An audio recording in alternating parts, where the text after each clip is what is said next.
For the first question, can you introduce yourself as an aimer or content creator? Okay, my name is Shiki, and I am an aimer for West Aimers.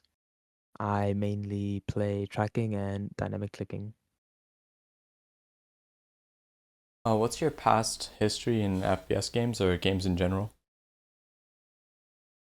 When r- I started with Counter-Strike, CS:GO, in 2017 on my old laptop when I was growing up. So that's when I started going into like FPS games, and I only played CS until Valorant came out. And that's where I've been mainly focusing on playing. What was the draw for Valorant? Was it just like the ability based or something else? I think it was the more of like the aim felt way better. In terms of CS, you're mostly spraying or bursting, and like when you watch someone like Forensic play and you just see taps, you just really get hyped up and they just look way more cleaner and impressive than any other type of game in my eyes. What was your start to like aim improvement? Oh, okay. That one is, let's see. So, it was back when I used to play CS casually. I met some cool dude named Salty. He told me about Kovacs because he had very good aim at the time. And at that time, I also tried Kovacs, but I was playing Two Tile Jumbo Frenzy at the time, so it wasn't really helping. And I was also like moving from Kovacs to Aim Labs, and I couldn't find some consistency. So that's where it started. And then I got the same person Salty because at the time he was Grandmaster in Voltaic. I asked him to like, teach me how to actually play properly. What was your shift from just playing casually into, from what I can tell, at least like maining aim trainers? I think it came with the passion to just improve. As the more you play, the more you see the improvement. From what I've seen is at the time when I was before I even started playing, I was bronze to iron in Valorant. And since then, even if I don't even play for more hours than the average person, I have been able to climb and be consistent in anything aim related. And that kind of stuck to me. And then eventually I started playing just for the enjoyment of the scores and just the enjoyment of just playing. And overall, just meeting also amazing people made it easier to share scores and just grow as a person. What drew you to playing tracking scenarios, and how has the focus on tracking impacted the other type of scenarios? Okay. So the main influence for me was Runtree. When I used to watch his videos, he was extremely smooth and he pushed me to actually try out the TSK benchmarks, which are tracking precise benches.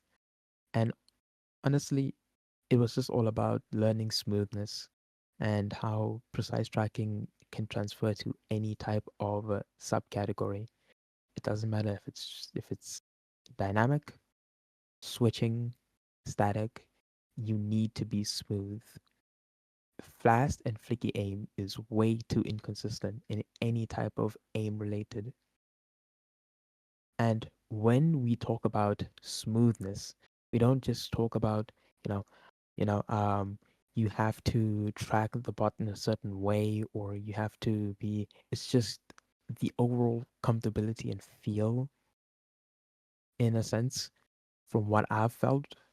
because once I started tracking, I could feel that I was more smooth with my transitions from a bot to the next bot, or when I was doing reactive, I wouldn't overreact more, and it was just overall just better. And let's say you were playing static, my static also did improve, as I'm the type of static player that kind of flows and doesn't go for individual flicks. Just a mouse hovering type static player, which I mostly like, and just overall, just tracking just resonates with me. You've already mentioned a few people that you look up to or looked up to when you're on your aim improvement. Who are some other people that you currently look up to for really good aim? Uh, if I were to really think deeply about it, I would say one of them would be Minigod, as I've always wanted to, uh, play just as good as him, and also Smoke. Smoke is just an incredible person and just an incredible player on his own. And each time I've watched him, he just keeps getting better and better, and it's just an amazing thing. The other people are, if I were to like put it on top of my head, would be most of the people in just West Amos, as they have all been there to support me ever since I was plat to hitting master. They have all helped me, showed me, supported me, coached me into becoming the player that I am, and I can never ever repay that.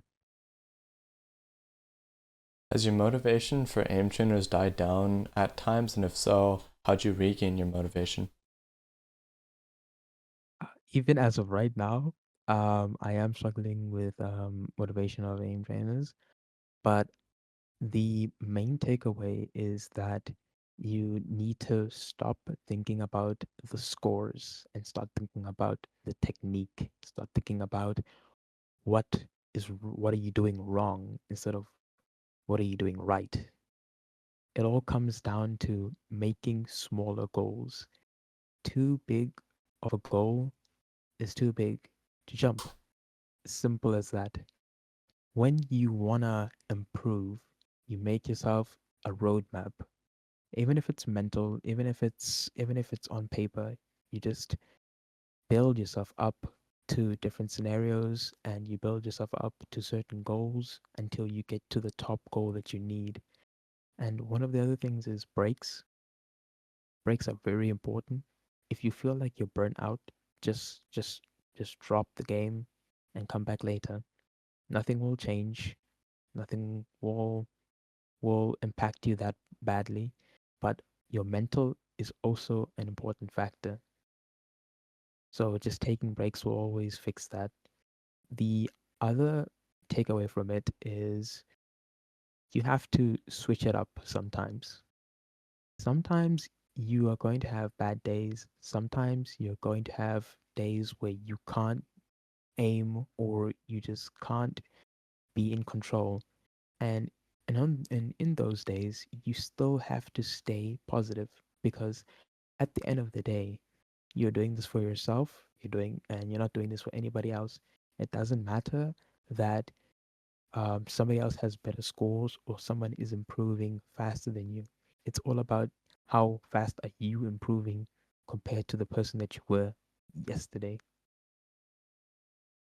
So, by what you said, I'm guessing you have a negative feeling about score chasing or trying to get high scores and stuff.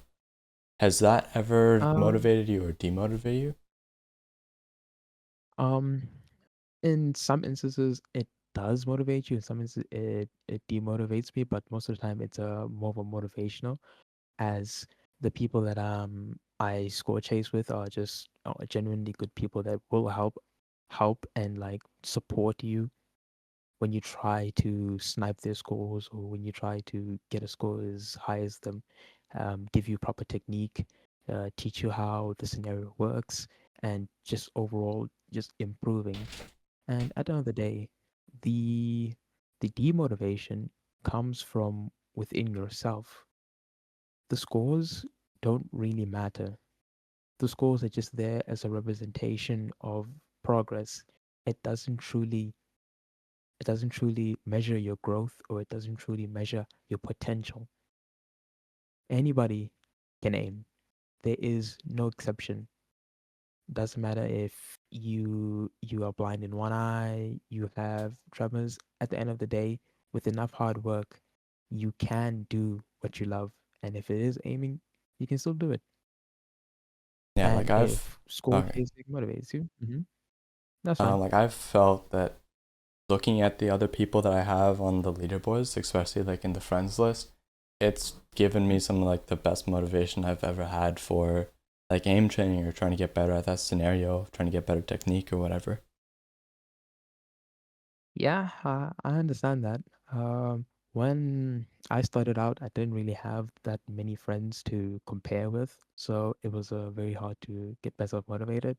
But as I met more people, I met better people, and I got to see more comparable scores, and I made it a goal to get as good as them, and Yeah. that's how I keep getting motivated, and I keep coming back.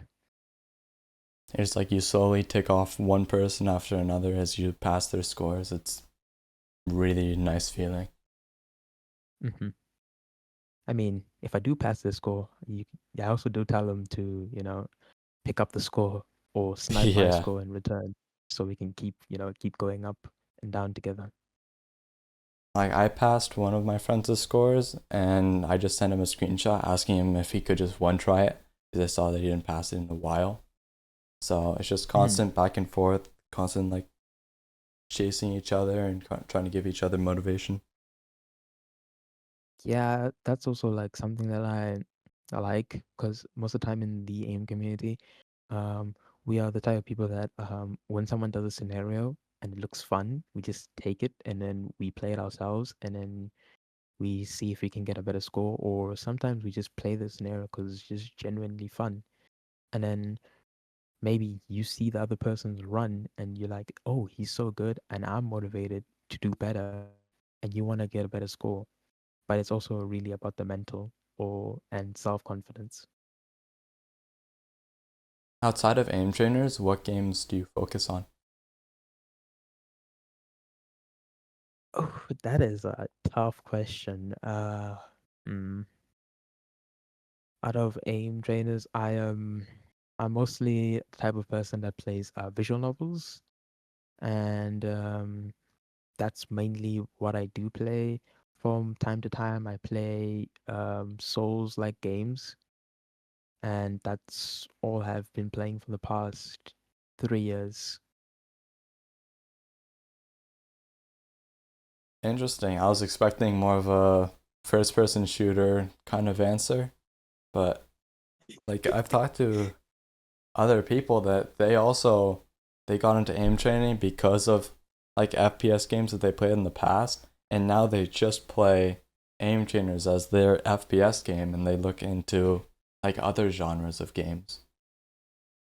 Oh, I think the main problem is with a lot of FPS games is most of them are like team based.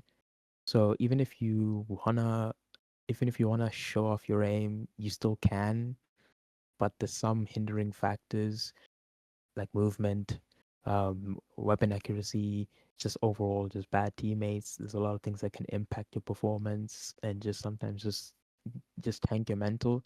At the end of the day, games need to be fun, and if you're not having fun, you might as well just play something that you actually genuinely enjoy. Yeah, because I've heard from different people that their focus on aim trainers has impacted how they see other games, and they want other games to be like aim trainers where it's just the aim that matters, which I'm also starting to feel Mhm. now with Apex is when my teammates don't do good or something else happens that is out of my control and out of my ability. It's just not a fun experience.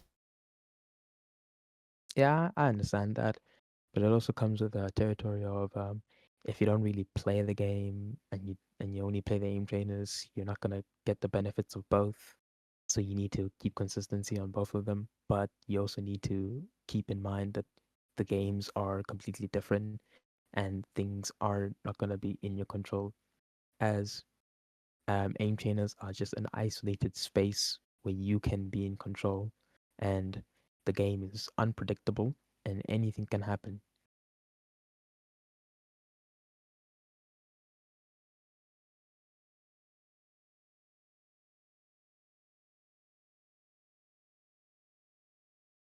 I'm just trying to figure out which question to ask next. No, no problem. If you wouldn't have started playing aim trainers, where do you think your focus would be on in gaming or in general now? If I didn't play aim trainers, I think I would have. I would have quit a while back. Just overall, just playing any FPS games or playing any aim trainers or anything like that. Because at the end of the day, Kovacs makes me want to play other games, and at the end of the day, when I do play Kovacs, I want to watch somebody else play Kovacs, and that person maybe plays a different game, and then I feel motivated to play that game. An example would be last week. I was watching Reception play Overwatch, and I was just like, I wanna now play Overwatch. It's a very unique game with tracking of like Soldier 76 tracking just looks interesting to me, and I just want to try it. And just the interest of just other games latching onto me because of the aim trainers. If it wasn't for it, I probably would be speed running, honestly. I would be speed running games because that's what I used to do before I did aim trainers. Because the games that I used to speed run were horror type games. Speedrunning is respectable. It's like for me, it's like the same thing. I'd watch like a montage or someone playing like a different game that I normally wouldn't play, especially Valorant. Mm. I just get that once in a month like itch to play the game and go for one taps and stuff, and it just gives me motivation to re-download the game again. Yeah, and then you download the game, and then you realize the game isn't as good as it sounds, and then you uninstall again. Exactly. Yeah, I know Just that the feeling. rotation. Yeah, but it's all just in fun. Speaking of speedrunning stuff, since this was an aim training focused one, I kind of do want to dive into that. So, what is your background with speedrunning? Like you said, you speedrun horror games. Want to go into Uh, your past about that? okay. When I started, it was also in 2017, and didn't really have much money at the time, so I was just like looking for sales during my birthday, and I found Outlast 1, and I played the game, and obviously I overall just enjoyed the game so much that I had to keep playing it. And eventually I started looking for any percent speed runs and just overall just glitches on the map or just overall anything else. And I kind of grew up liking horror games like Silent Hill, and I just fell in love with horror games again because at the time I was very focused on Counter Strike because I wanted to maybe try going pro in CS, and I wanted to actually go for it. But once I actually played Outlast, it kind of reignited that for me. What horror games are good nowadays? To like get into since I'm kind of interested in the topic of, and I've never found one that really drew me. 'Cause I have not played in a while. I won't lie to you Really? Okay. because as of lately, it's just I get home and then it's just Kovacs or Aim Labs or just Aim Beast and then just log off or just do that. But from what I remember is there were some very good horror games at the time. There's some very good psychological horrors too. But from what I've seen, just overall anything from the indie scene has always been an amazing thing. Things like non-massacre have been one of the greatest highlights I've seen when I watch games. And overall, I was very, very excited because it was made by Puppet Combo, which is one of my favorite indie studios when making horror games, as they have completely revamped and just made uh, pixelated games just feel better in a way. Not really pixelated, but I don't have a certain way to say it, but they made the games that they made special and unique in their own right. But if I were to say where to start, mm, I would say like the Evil Within. Evil Within is always going to be a great way to start. In some cases, Alien Isolation still popular to this day. One of the most hardest games to play, especially when the horror of the alien is it learns as it progresses, which is a very interesting mechanic which I thoroughly enjoy. And just maybe just playing Outlast because Outlast is still one of the greatest horror games of all time. Now, you discussed playing games outside of the FPS genre, but if you were to play Hmm. one game that's not aim trainers in the FPS genre, what would that be? Hmm. Oh, um, I think I would still stick with CS. I just have too many hours in the game at this point to actually let go of the game.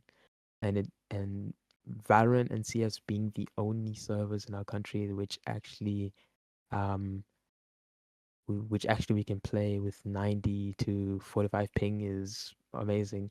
As if I were to play Apex, Overwatch, the finals, I would have to go to EU, and that I would be playing on 190 ping, which isn't the greatest, but it's playable. So I would have either played CS or Apex because I generally enjoy Apex. I just wasn't ever good at it, but it's one of the games that I've followed and have been always interested in playing. What games are you interested in that are coming out in the next year or so that you've had your eye on? Hmm. As of right now, I am not sure due to the fact that one of the games that I was looking forward to, Spectral Divide, kind of disappointed me with how bland it was. So the only game I would say I would be forward to is Stranava because it just looks like an interesting gimmick in the game and overall, and I like anime girls, so that's plus 10 points on my side. So that's something that I would play. Where do you see aim trainers or aim training content going in the next year or two? Ooh, honestly, from what I've seen, it has really improved from seeing mini god and cartoon being mentioned in tier two. I think it was tier two or tier one. Valorant was just an amazing sight to see this year, and just overall the impact that they've been making in the community. And I personally think that it will grow, and eventually more people will pick up aim training as it goes on.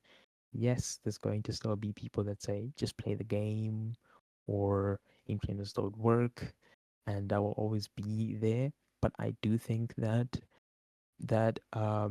the aim community will grow and it will stay strong as each year we keep surpassing ourselves, and each year scores increase, and each year we all just get better, and that's just the the lifeblood of the AIM community. Just self growth and growing with others. Where do you see yourself as an aimer or gamer in the next year? Oh, in the next year, from from my perspective, it is I want to at least be Nova in Voltaic and Exalted in the TSK benchmarks.